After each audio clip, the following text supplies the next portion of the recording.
వైరాని arrest చేయించిన జ్యోత్స్నాకి ఊహించని shock ఇచ్చిన శ్రీధర్. అసలు ఇదంతా ఎలా జరగబోతుంది అనేది ఈ వీడియోలో తెలుసుకుందాం.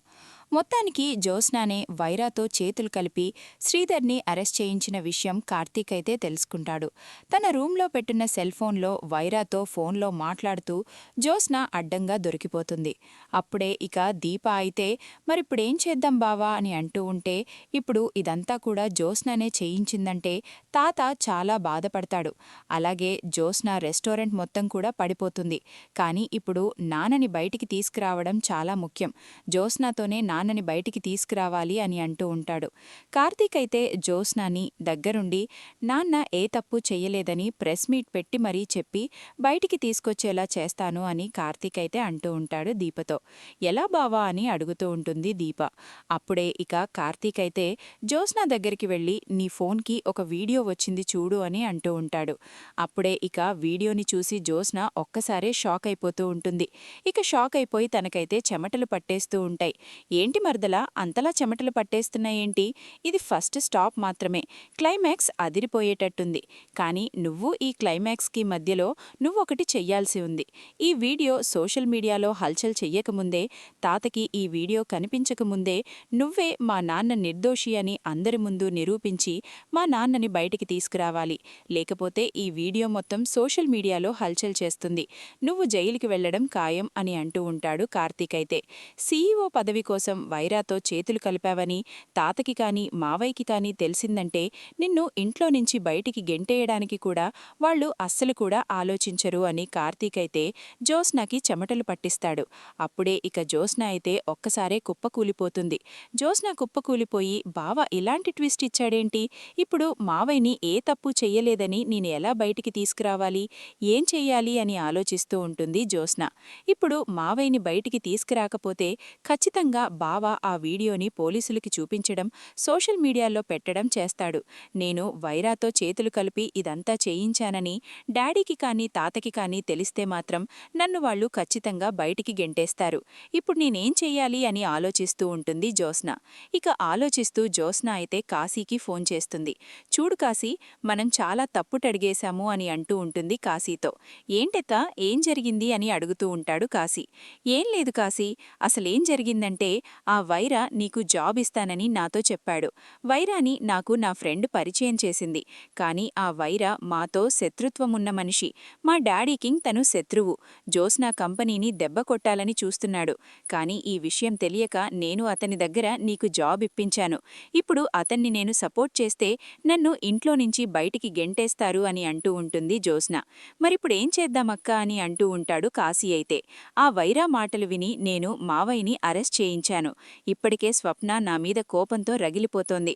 ఇప్పుడేం చేద్దాము అని అంటూ ఉంటే అప్పుడు ఇక జ్యోత్స్న అయితే నేను చెప్పినట్టు చెయ్యి, అప్పుడు మన చేతికి ఎటువంటి మట్టి అంటదు అని అంటూ ఉంటుంది జ్యోత్స్న.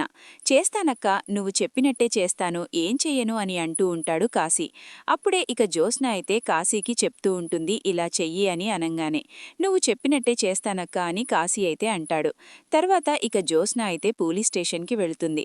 పోలీస్ స్టేషన్కి వెళ్ళి మా మావయ్య ఏ తప్పు చెయ్యలేదు, ఫుడ్ పాయిజన్ చేసింది మా మావయ్య కాదు అని అంటూ ఉంటుంది జ్యోత్స్న.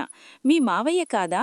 మరి మీ మావయ్య కాకపోతే ఆయన పిఏ అయినా అల్లుడైనా కాశీ ఎందుకు ఫుడ్ పాయిజన్ అయిన ఫుడ్ని బయట వాళ్ళకి పెట్టమని చెప్తాడు? కాల్ రికార్డ్ అయింది కదా అని అంటూ ఉంటాడు ఇన్స్పెక్టర్ అయితే. ఇదంతా కూడా కాశీని బెదిరించి ఒకళ్ళు ఆడిస్తున్న నాటకం అని అంటూ ఉంటుంది జ్యోత్స్న. అప్పుడే ఇక శ్రీధర్ అయితే జ్యోత్స్న ఏంటి నాకు సపోర్ట్ చేస్తూ మాట్లాడుతుంది, అసలు ఎవరు నా మీద నింద వెయ్యాలని చూసింది అని శ్రీధర్ అయితే జైల్లో ఉండే జ్యోత్స్న మాటల్ని వింటూ ఉంటాడు. అప్పుడే ఇక ఇన్స్పెక్టర్ అయితే వైరా మా కంపెనీకి శత్రువు. మా కంపెనీలో షేర్స్ అన్నీ కూడా లాక్కోవాలని చూశాడు. మా కంపెనీని నాశనం చెయ్యాలని చూస్తున్నాడు. అందుకనే ఇలా ఫుడ్ పాయిజన్ చేసి మా పరువు తీయాలని చూశాడు. ఫుడ్ కోర్ట్స్ ద్వారా మేము ఎంతో మందికి మా ఫుడ్ని సప్లై చేస్తున్నాం. ఆరోగ్యంగా, రుచిగా, శుచిగా వండిపెట్టి అందరికీ కూడా అందుబాటుకి ధరల్లోనే అందరికీ అందేలా చేస్తున్నాము. మిగిలింది పేదవాళ్లకి పంచిపెడుతున్నాము. ఇదంతా మాకు మంచి పేరు వస్తుందని వైరానే కావాలని ఇదంతే చేశాడు అని అంటూ ఉంటే అప్పుడే ఇక ఆ మాట విని ఇన్స్పెక్టర్ అయితే మరి దానికి మీ దగ్గర ఏమన్నా సాక్ష్యాలున్నాయా అని అడుగుతూ ఉంటే సాక్ష్యం మీ దగ్గర ఫోన్ కాల్ రికార్డ్ చేశాడు కదా కాశీ, ఏ సాక్ష్యం అని అంటూ ఉంటుంది జ్యోత్స్న. వెంటనే మీరు వైరాని అరెస్ట్ చేయండి అని అంటూ చెప్తూ ఉంటుంది ఇన్స్పెక్టర్తో. అప్పుడే ఇక ఇన్స్పెక్టర్ అయితే జ్యోత్స్నాని తీసుకుని వైరా దగ్గరికైతే వెళ్తాడు. అలా వైరా దగ్గరికి వెళ్లిన తర్వాత అప్పుడే ఇక వైరా అయితే పోలీసులతో జ్యోత్స్న రావడం చూసి షాక్ అయిపోతూ ఉంటాడు. ఏంటి జ్యోత్స్న ఇలా వచ్చావు అని అడుగుతూ ఉంటే ఇలా వచ్చావని అలా అడుగుతున్నారేంటి, ఏదో మీకు నేను చుట్టంలాగా మా కంపెనీని దెబ్బ కొట్టాలని ఫుడ్ పాయిజన్ చేయించి మా మావయ్యని అన్యాయంగా అరెస్ట్ చేయించావు కదా, కాశీకి మేనేజర్ జాబ్ ఇస్తానని 5 లక్షలు తన అకౌంట్కి ట్రాన్స్ఫర్ చేసి తనని డబ్బులతో కొనాలని చూశావు, అందుటనే నిన్ను పోలీసులు అరెస్ట్ చేయడానికి వచ్చారు అని అంటూ ఉంటుంది జ్యోత్స్న. జ్యోత్స్న మాటలకి వైరాకి ఏమీ అర్థం కాదు. అసలేం మాట్లాడుతుంది జ్యోత్స్న, ఇలా చెప్తుందేంటి అని అయోమయంలో పడిపోతాడు. అప్పుడే ఇంకా ఏం మాట్లాడుతున్నావు జ్యోత్స్న అని అంటూ ఉంటే ఉన్నది ఉన్నట్టే మాట్లాడుతున్నాము, మా కంపెనీని దెబ్బ కొట్టాలని నువ్వు ఇంత ప్లాన్ చేస్తావని అస్సలు కూడా అనుకోలేదు అని చెప్తూ ఉంటే అప్పుడే ఇక ఆ మాట విని అసలు నువ్వే కదా ఇదంతా చెయ్యమంది అని అంటూ ఉంటాడు వైరా. ఇక నయ్యం, నా కంపెనీని దెబ్బ కొట్టడానికి నేను నీతో చేతులు కలపడమేంటి, పోలీస్ కాకపోతే ఎందుకు నువ్వు అబద్ధాలు చెప్తున్నావు అని జ్యోత్స్న అయితే అడుగుతూ ఉంటుంది ఇన్స్పెక్టర్. ఇతను ఇక్కడే ఉంటే ఇంకెంతమంది పేర్లు చెప్పి తనకి సపోర్ట్ చేశారని చెప్తాడు, ముందు ఇతన్ని పోలీస్ స్టేషన్కి తీసుకురండి అని అంటూ ఉంటుంది జ్యోత్స్న అయితే. అప్పుడే ఇక ఇన్స్పెక్టర్ అయితే వైరాని అరెస్ట్ చేసి పోలీస్ స్టేషన్కైతే తీసుకొస్తారు. అప్పుడే కార్తీక్ అందరూ కూడా అక్కడికి వస్తారు. అప్పుడే ఇక కార్తీక్ అయితే జ్యోత్స్న మామూలాడదు కాదు, మళ్ళీ తన చేతికి మట్టంటకుండా వైరాని భలే ఇరికించింది అని అనుకుంటూ ఉంటాడు కార్తీక్ అయితే.